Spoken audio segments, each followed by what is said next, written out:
आदर्श शिक्षण समिति बाड़मेर की इस लाइव कक्षा में आप सभी भैया बहनों का हार्दिक स्वागत एवं अभिनंदन। आज अपन पढ़ेंगे कक्षा द्वितीय विषय गणित अध्याय 18 भाग 3। इससे पहले अपन ने अध्याय 18 में पढ़ चुके हैं। स्थानीय मान के बारे में पढ़ा है, विस्तारित रूप के बारे में पढ़ा है और अंकों को इकाई, दहाई और सैकड़ा के रूप में लिखना ये भी अपन पढ़ चुके हैं। आज पुनः एक बार स्थानीय मान के बारे में पढ़ेंगे। ठीक से देखना और स्थानीय मान याद करना, ठीक है। किसी भी संख्या जैसे अपन पढ़ेंगे आज 3 अंकों की संख्या का और स्थानीय मान ज्ञात करें। जैसे ये अपने संख्या दे दी 493 का स्थानीय मान करें तो 493 इसमें 3 अंक है, 4, 9 और 3, ठीक है।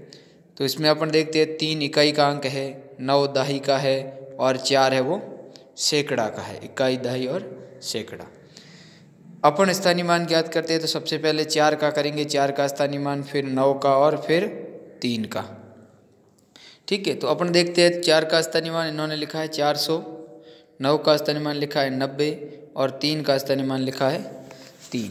तो ये जैसे संख्या है अपनी 400 और 93, ठीक है। अब इसमें अपन पहले 4 का स्थानीय मान, फिर 9 का और फिर 3 का। अब 4 का स्थानीय मान 400 तो ये 4 सैकड़ा का अंक है। सैकड़ा का मतलब होता है 100, तो इस हिसाब से भी 4 का स्थानीय मान 400 होगा। और अपन अगर साधारण रूप से या सरल तरीके से देखें तो 4 और 4 के बाद अंक है 1 और 2, 2 अंक है तो 4 के बाद 0 लगाओगे 2, तो ये 4 का स्थानीय मान हो जाएगा 400। फिर 9 तो 9 ये लिखा। अब 9 के बाद कितने अंक है, 1 अंक है तो 9 के बाद 1 0 लगेगा तो 9 का स्थानीय मान हो जाएगा 90। फिर 3 लिख दिया, 3 के बाद कोई अंक नहीं है तो कोई 0 भी नहीं लगेगा तो 3 का स्थानीय मान 3 होगा, ठीक है। इकाई का अंक जो उसका स्थानीय मान सदैव वही अंक होता है, ठीक है। दहाई के अंक में बाद 1 0 लगा दो और सैकड़ा के अंक के बाद 2 0 लगा दो तो उसका स्थानीय मान बन जाएगा। तो 4 का स्थानीय मान 400, 9 का 90 और 3 का 3। इस प्रकार अपन अगला देखते हैं। जैसे इसमें और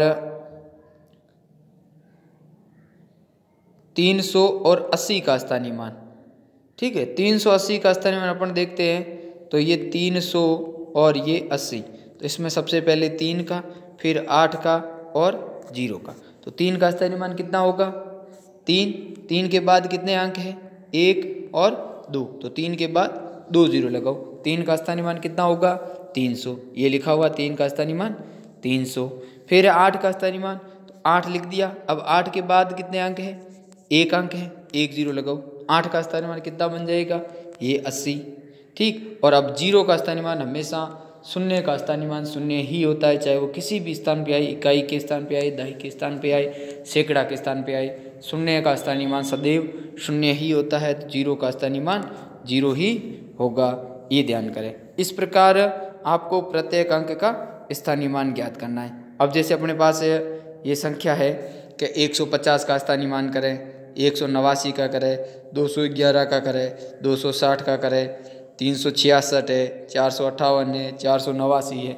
इनके में भी प्रत्येक अंक का स्थानीय मान करना। जैसे अपन करते हैं 300 और 66 का, तो ये 366 पहले 3 का, फिर 6 और 6, तो 3 का स्थानीय मान होगा कितना, 3 के बाद 2 अंक है, 2 0 डालो 300 हो जाएगा। 6 का स्थानीय मान कितना, 6 के बाद 1 अंक है, 1 0 डालो 60 हो जाएगा। और ये इकाई का जो 6 है इसका स्थानीय मान 6 ही रहेगा। इस प्रकार अपन जैसे 489 का करते हैं 4 8 9, तो पहले 4 का, फिर 8 का और फिर 9 का।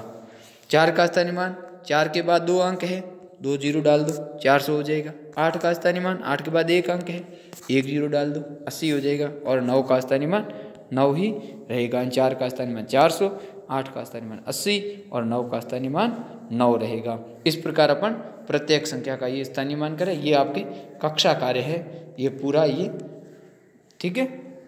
और इसके बाद अपन देखते हैं गृह कार्य। तो गृह कार्य में भी यही प्रश्न है, ठीक से देखना। प्रत्येक अंक का स्थानीय मान ज्ञात कीजिए। इसमें भी यही संख्याएं हैं, ठीक है। 345 में प्रत्येक अंक का करो, 678 में प्रत्येक अंक का करो, 890 में प्रत्येक अंक का करो, 524 में प्रत्येक अंक का करो और नीचे और संख्या है 691 है और 501 है। इनमें भी प्रत्येक अंक का और स्थानीय मान ज्ञात करना। जैसे 345 में प्रत्येक अंक का स्थानीय मान ज्ञात करेंगे तो पहले 3 का, फिर 4 का और फिर 5 का। 3 का स्थानीय मान 3 के बाद 2 अंक, 2 जीरो डालो। 4 का स्थानीय मान 4 के बाद 1 अंक, 1 जीरो डालो। और 5 का स्थानीय मान 5, 5 के बाद कोई अंक नहीं है तो कोई जीरो भी नहीं लगाना। 5 का स्थानीय मान 5 होगा, यानी 3 का स्थानीय मान 300 हो गया, 4 का 40 और 5 का स्थानीय मान 5 ही होगा। इस प्रकार आपको प्रत्येक अंक का स्थानीय मान ज्ञात करना है। ठीक है, समझ में आ गया? धन्यवाद। ये आप कक्षा कार्य में करोगे और ये प्रश्न गृह कार्य में करोगे।